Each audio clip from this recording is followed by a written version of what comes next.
World War II was a great horror. Nowhere was it more horrible than in the former Soviet Republic of Byelorussia, which is now the independent state of Belarus. The general estimate is that 1/4 of the population was killed during the war. Among the over 2 million people who were killed, approximately 500,000 Belarusian Jews fell victim to the Nazis. The Nazis set up about 250 ghettos in the Republic of Belarus. And here you see some of the ghettos, by no means all of them, in Belarus, in Poland, and in other areas occupied by the Nazis. We are going to be dealing with 3 ghettos, comparing them in order to determine or to try to get at one crucial question. Can we figure out why there was armed, physical, violent resistance by Jews in some ghettos and not in others? We probably cannot generalize too widely, but this is a beginning effort to try and isolate those factors that explain the differences between compliance, resistance, and a mixed case. The mixed case is here in Białystok, which is now northeastern Poland. And the case of compliance with the Nazis is in Pinsk, which is now in Belarus.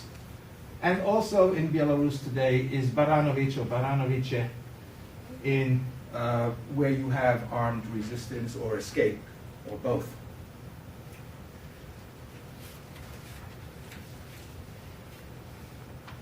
The purpose of these ghettos is quite strikingly different from the ghettos that you learned about from, that we learned about, I should say, from Professors Cooperman and Ravid. For Cooperman, the ghetto was an urban quarter defined by law.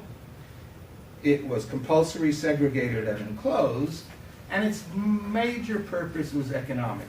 For Ravid, the pre-modern or early modern ghettos were primarily religious.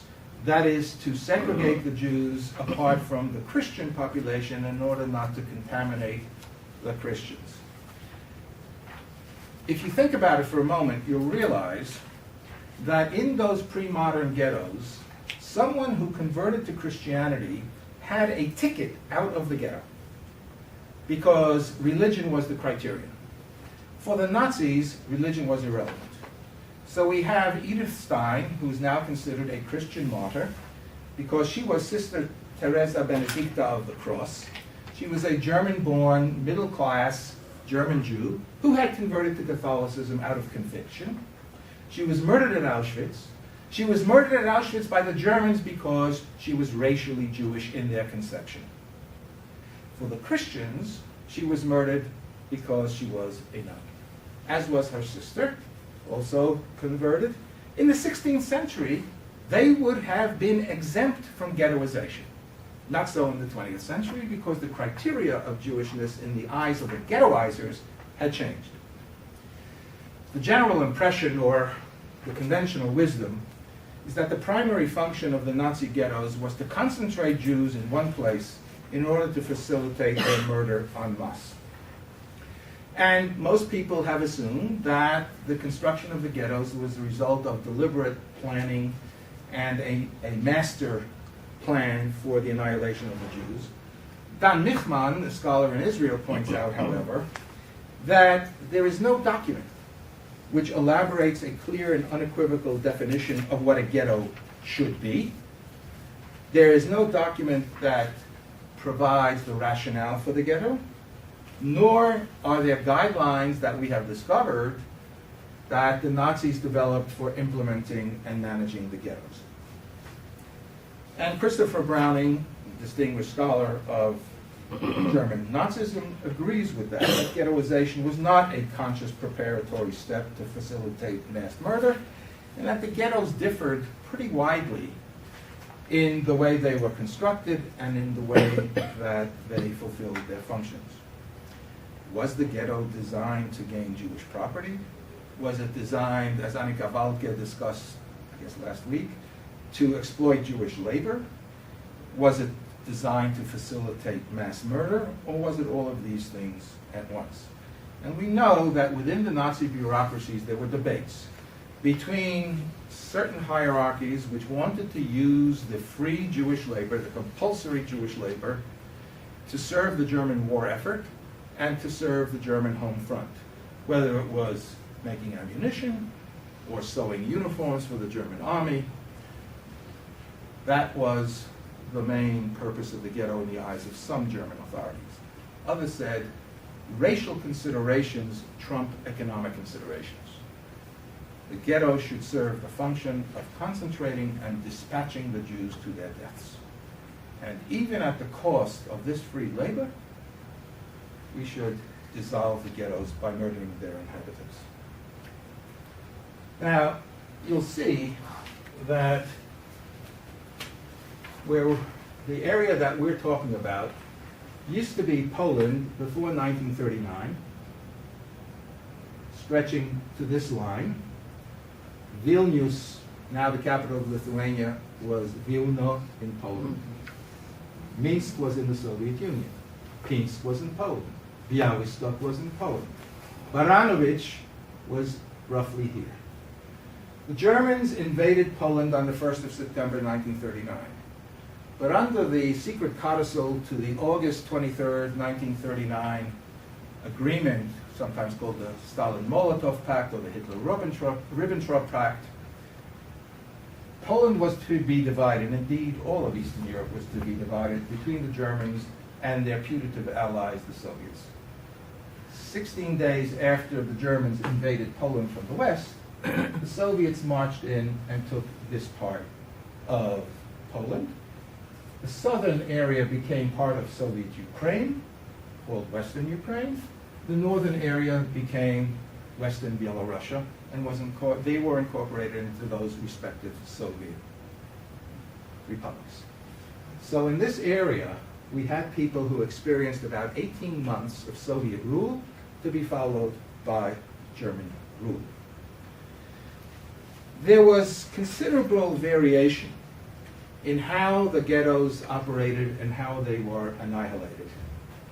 And we'll be able to see that in the next slide, where the numbers are correct, unlike the numbers in the slide that you have in your papers. So we, of course, deliberately did that in order to see how alert you were and how you could calculate months and weeks, which I was, frankly, unable to do correctly. So we took several ghettos in one area.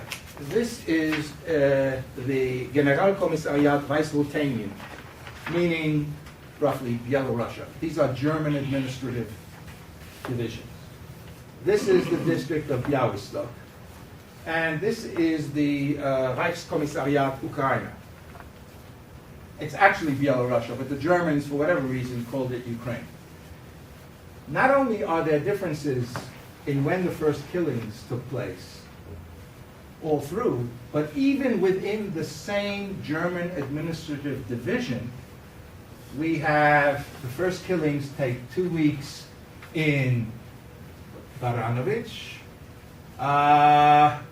3 weeks here, don't know exactly how many weeks here, and big differences in the establishment of ghettos. It takes 5.5 months as opposed to 3 weeks between Baranovich and Minsk. And if you look down the line, you'll see that there are pretty significant differences in the dates where the first killings occurred, where the ghettos were established, and when the ghettos were liquidated. And if you use the capture of the city as the starting point, and you measure from there, which is what we tried to do, and on my first pass I obviously failed, but I think I got it right now, then you will see that there's considerable differentiation. And if you go to the next, and say the time of capture just to the establishment of the ghettos, look how different this is. In Minsk, the ghetto was established 3 weeks after the capture of the city. In Pinsk, means the Pinsk, right? It takes 36 weeks. Why this difference? Now, some have suggested that if there was no master plan for creating the ghettos and no single formula for organizing and conducting operations in them, it may be that there was no central directive or control, and that decisions were made at the local level. I'll come back to that. It may not be the case because, for all we know, and we don't know, the center may have, the Nazi high command or party may have decided to liquidate the ghettos at different times. There were also objective problems of implementation of the plan if there was one. For example, in Grodno, which is also in West Byelorussia, the killings did not start for 17 weeks after the capture of the town because the Einsatzgruppe, the German killing squad that was responsible for killing Jews and communists, and in the Nazi view, these two categories overlapped, did not arrive. They simply didn't make it for whatever logistic reason until late in the game. Nevertheless, we have observed, Lenore and I, a pattern that develops, that cuts across all of the ghettos. And that pattern is in the paper. I'll go over it very briefly. The first thing you do when you capture a town is kill certain Jews, strong, athletic young men, intelligentsia, clerical and secular leadership. These are the people most likely to be potential resistors. And you cut them off, you preempt right away. They're not aware that this is on your agenda. Look at the quote from Chiževo Ghetto that I put in there. They're completely unaware of what's going to happen, and in fact, they think things are not going to be so bad. Secondly, you establish the ghetto. What does a ghetto mean? And this is a problem that the scholars at the United States Holocaust Museum wrestled with. The ghetto can mean as little, if I may use that term, as a building or a street in a small town, a place where Jews are confined. Or it could be the Minsk ghetto, which Annika discussed, 2 square kilometers, 40 streets, 273 residential buildings. And a ghetto is not a permanent place. A ghetto tends to shrink because as more and more people are killed, the number of buildings, the number of streets contracts. Third, you send Jewish women and men to forced labor inside the ghetto or beyond it. Fourth, you carry out a series of aktionen, often mounted on or in close proximity to Jewish holidays. Because you're not just trying to kill Jews, you are trying to humiliate them as much as possible. You are rubbing their noses into their own inferiority. So in Chenstochova, it is precisely on Yom Kippur, the holiest day of the Jewish year, that the major aktion takes place where the Jews are murdered. In Baranovich, it's the day after Yom Kippur.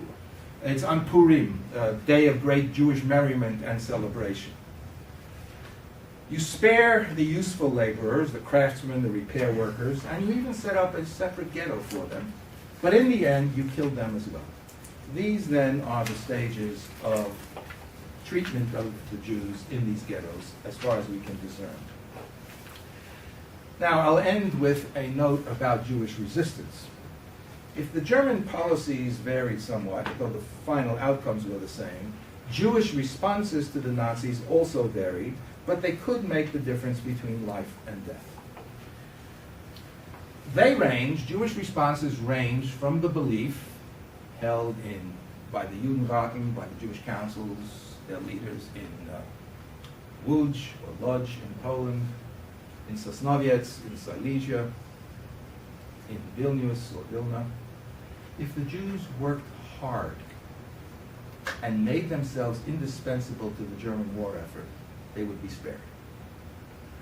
Others had no such illusions, and as in the case of Baranovich, they actually cooperated with the underground. But Jews differed about how to resist. The general belief is that, okay, Jews resisted once. In Warsaw, in April 1943, that was a desperate action. It's been the subject of historical studies, memoirs, novels, plays. It's exceptional. And very few people are aware that there were uprisings in many other cities, or several other cities, and even in small towns.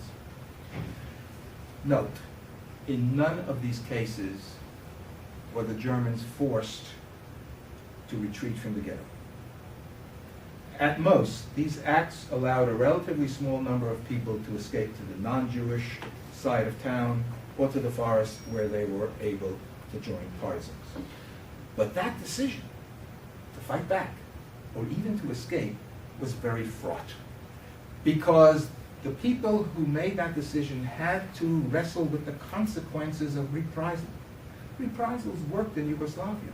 Reprisals worked in Czechoslovakia after Lidice. It's a good example of that, after Heydrich was killed by Czech partisans. They didn't work in Poland. The Polish resistance was not deterred by massive German reprisals. They didn't work in France after Oradour. The French resistance continued to fight. But the possibility of reprisal against Jews in the ghettos was very strong.